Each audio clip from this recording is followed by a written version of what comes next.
Some of the most successful women in the world were told you will never make it. Even before you know what you really want is to say, I'm worthy of success. I'm deserving of success. 80% of your success at anything is down to mindset. You have to have the success mindset. I think so many of us and so many women that I talk to, a lot of the challenges that they have is that they have this feeling from when they were a child that they didn't feel that they were enough or that they told that they weren't good enough at something. I think if you feel you're not enough, and I certainly felt it, you're in very good company. I think 80% of us have that. You know, we know that 80% of women have imposter syndrome. What is that? Imposter syndrome is who am I? I'm not really good enough. I'm a fake. I'm winging this. One day you're going to find out I'm not enough. And so imposter syndrome is really a new label for I can fool everyone. Yeah. I can't really fool myself. It's funny how we do that to ourselves. Why do I use this language with myself? And the answer to that is that, you know, nobody is born like that. No baby says, oh, it's a fluke, I managed to get a banana in my mouth. You know, when you're a kid, you get a round of applause just for peeing in the toilet, just for getting a spoon. You're like, oh my God, they fed themselves. They said the word cookie. Look how smart my kid is, you know. And I remember that with my little girl, you clap when they do something simple. When they say ball, you go, oh, you said ball. And so it cannot be that we're born with this. We have to acquire. And that's a great thing about RTT. We come at it from this particular observation that very few things we are born with. No baby is born saying, I'm shy. I don't like being the center of attention. I'm unable to leave food. I can't sleep with the light on. I get stressed out by whatever. So we know that all of our issues tend to be acquired. And the good thing is if you acquire them, you can get over them. But where do we get them? And we get them pretty much by comparison. You know, we know that expression, comparison is a thief of joy. Some of the best meaning parents will say things like, you know, your sister could read when she was 5. Your brother could walk when he was 1. Your cousin, they could do that. And then we go to school, and schools do streaming, even at age 7, which I think is just the most terrible thing to do, because you stream kids according to ability, and you always reward achievement, not effort. And smart kids can spend half an hour writing an essay, and the others might have spent 3 hours or 3 days, but they don't get the prize. And so we learn very quickly, I'm not good enough. They can do that, and I can't. And of course, if schools could say, everyone's got a gift, and kids who are good at art that's their gift, and kids are good at science, and kids are good at IT. But schools ask you to be good at everything, and that's impossible. You can never be good. You know, we say to people, you don't want to be a jack of all trades and a master of none. You're supposed to find your one gift and be amazing at it. But schools don't say that, hey, you're so good at IT, you don't have to learn Latin. Right. Don't worry about PE. IT, you're a genius. That's where you're going to go. You know, in Finland, children self-select their lessons because they know the kids will go to what they're gifted at, and that's where they will go in life. But we don't do that. We try to make kids good at everything, and instead we make them feel a failure. So it starts with parents, school, and now we've got something else that makes us feel terrible called social media. You can go on a site and ask them to grade you like an egg. What am I? Oh, you're a D. And, you know, we have kids going on these sites saying, could you grade me? Am I okay? Do I look okay? Do I matter? And the usual answer is no. But you shouldn't give agency to who you are to anyone else but yourself. It's so interesting, especially like what you're saying about school resonates so much with me. And so many other people I know, that so much damage was done to people when they were in school. I remember I was always, you know, having all of these ideas and never really fitting in at school, and having teachers tell me, you're never going to go anywhere in life. You're stupid. You'll be lucky if you graduate from high school and go to university. And I mean, lucky for me, it was like, well, I'm going to prove you wrong. I'm going to do this. Don't you tell me I'm not smart. But a lot of other kids as well, it damages them, where they look at it and they're like, oh, I'm so stupid because I'm not good at maths, but you might be amazing at sport or amazing at graphic design. And there's not the valuing of that in a way. No, Richard Branson called his company Virgin because he had really no idea what he was doing, but he had an entrepreneur's mindset, and he talks, and many of them do, about how at school they were told those words, you'll never make it. I was told that too, you're not good. Why can't you do that? And, some of the most successful people in the world were told you will never make it. You're just not good at maths or English or science. Why can't you get it? And yet, what we have to all understand is that every kid is tremendously gifted. And your job on the planet is to find your own gift, be amazing at it, and take it to market. And you only have to have one thing. There's a girl called Jane Asher in the UK, used to be Paul McCartney's girlfriend, and she just makes cakes. That's all she does. She's made books of cakes. I was going to get one of her cakes for my wedding. It was like £800, so I didn't get it.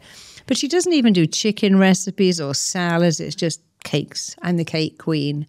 And I love that, we see certain people. I have a friend who just does eyebrow shaping. She's incredibly wealthy, and that's all she's ever done in her life, shaped eyebrows. But there are people now who just do one thing. But isn't that fabulous? Yeah, right? Just do one thing. Yeah. Or we might say Joe Wicks, who in lockdown, Joe Wicks is an English guy who sort of reinvented working and became a millionaire. And he didn't do anything new. Doing Workhouse has been around since the 60s. Yes. But he also didn't say, I'm also going to teach you yoga and Pilates. It's just, I'm going to teach you how to work out in your home. Yeah.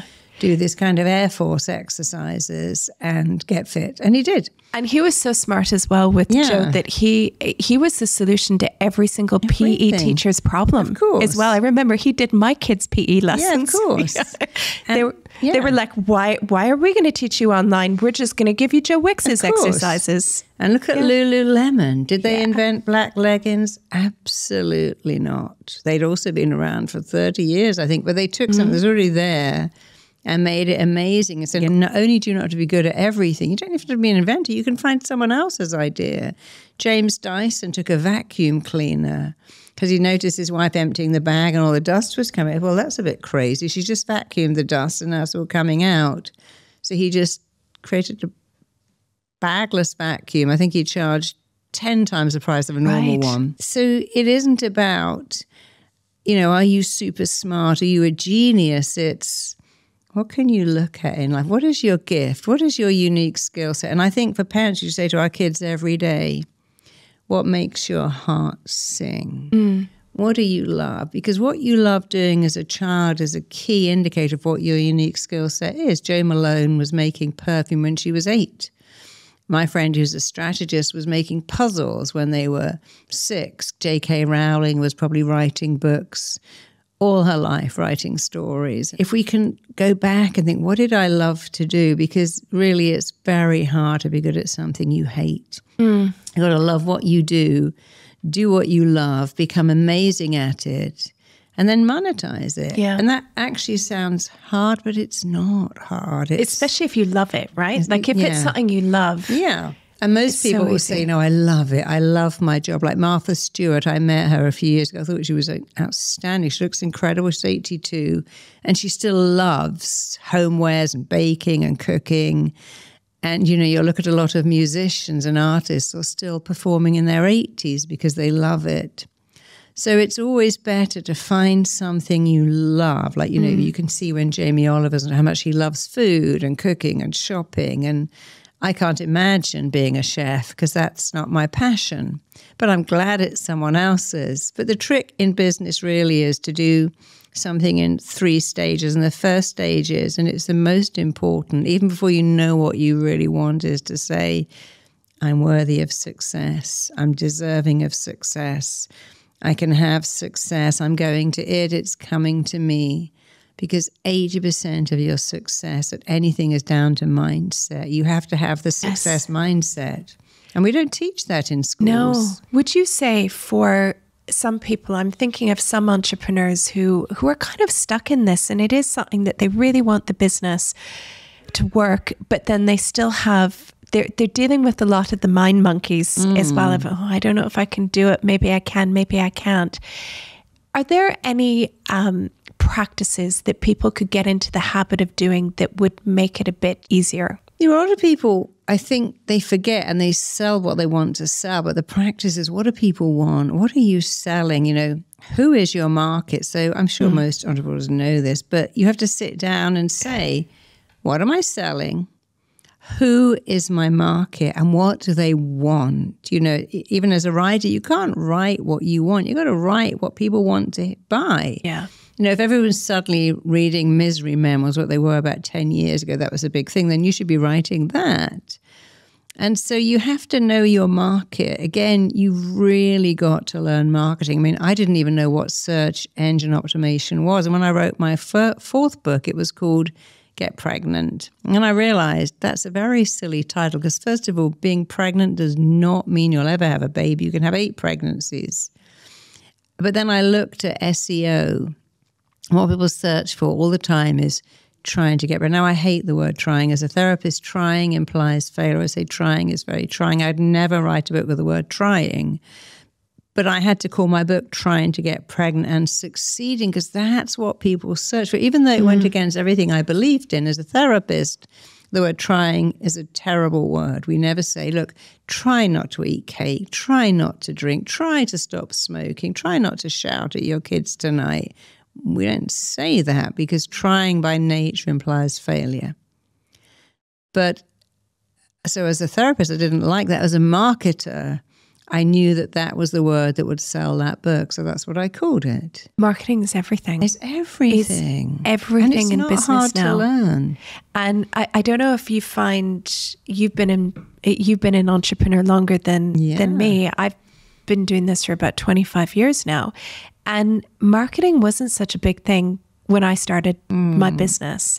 And now it is everything. And I find as a business owner, even though I'm not doing all of it, you need to understand all of it because it shapes all the decisions that you make in your business now. And you'll find that people who have a best-selling product have a marketing team behind them always, always, always. And that's the other problem is that a lot of people say, well, I do it myself.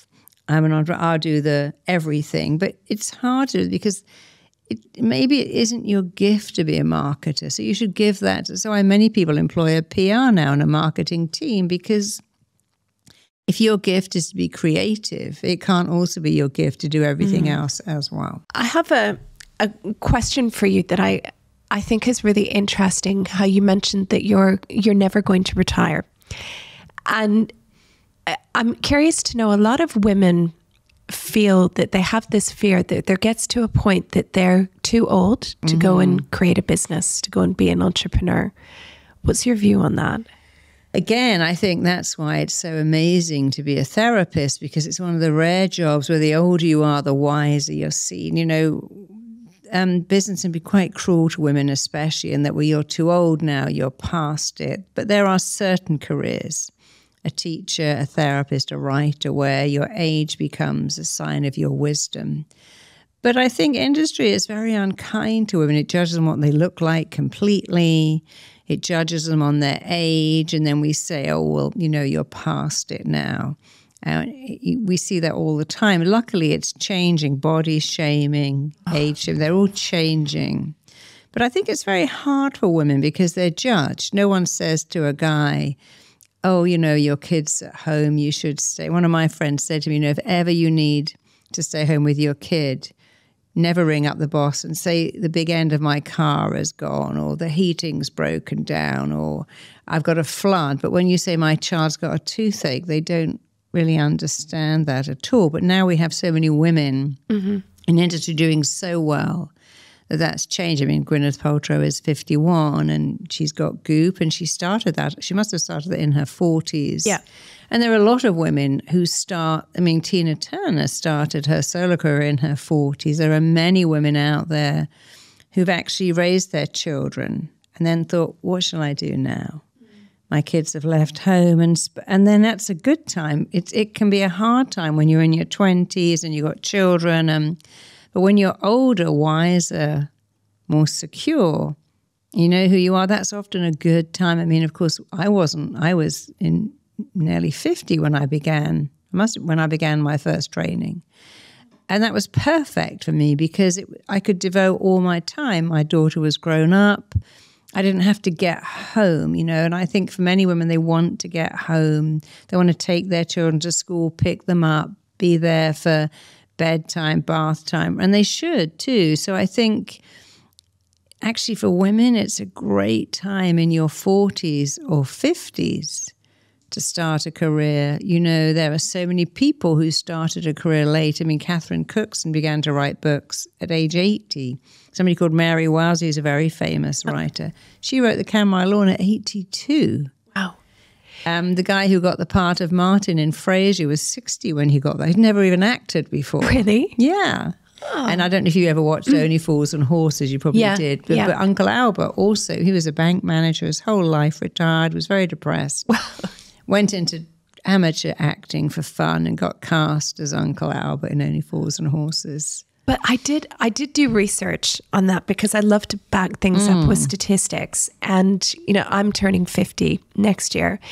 And one of the things that I read is that people over the age of 50, when they set up their businesses, they're more successful than people in their 30s or 40s because you have the wisdom. Yeah. They used to say, if you haven't made it by 40, you never will. And that simply isn't true. Yeah. It used to be true. I mean, the guy who wrote Angela's Ashes, I mean, he was a school teacher his whole life, retired, thought, I'm a bit bored. All I've taught is writing. And he wrote a bestselling book. An amazing book, a beautiful book.